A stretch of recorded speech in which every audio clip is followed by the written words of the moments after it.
Geliyorlar, geliyorlar.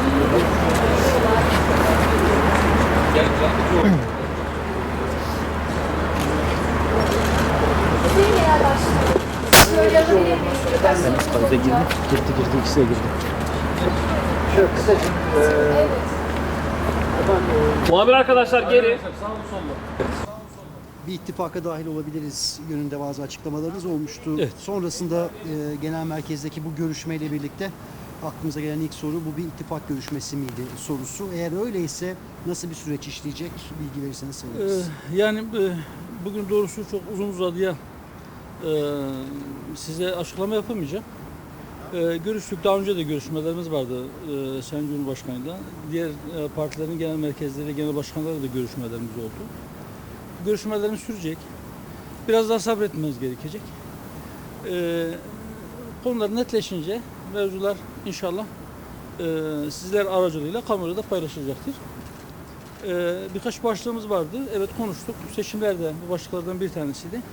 Ama dediğim gibi netleşince inşallah basın aracılığıyla kamuoyuyla paylaşacağız. Teklif gelirse ittifakın içerisinde yer alabiliriz demiştiniz. Birden fazla teklif var. Teklif geldi mi bugün?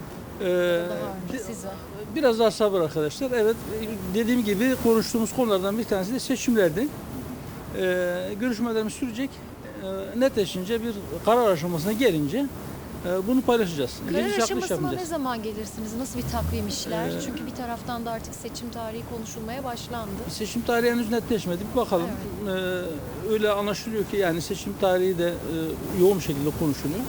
Ne zaman seçim tarihi netleşir? Bu konuda bugünden bir şey söylemek mümkün değil ama görünen o ki seçim tarihinin netleşmesine çok uzun bir zaman kalmadı. Muhtemelen Ocak veya Şubat ayı içerisinde en geç seçim tarihinin netleşmesi gerekiyor. Zaten zaman kalmadı çünkü Yüksek Seçim Kurulu'nun hazırlık yapabilmesi için 3 ay gibi bir zamana ihtiyacı var. İhtimal ki bu ay içerisinde belki bir ihtimal Şubat ayı içerisinde tarih netleşir. Seçim tarihi netleşince kuvvetli ihtimal ki bizim de kararımız netleşir. O zaman paylaşırız. Peki hangi ittifaka kendinizi yakın görüyorsunuz? Bakacağız, zaman gösterecek. Millet İttifakı'ndan da bir teklif var mı? Veya diğer... Detaylara ben şimdi girmeyeyim. Yani görüşmelerimiz dediğim gibi devam ediyor.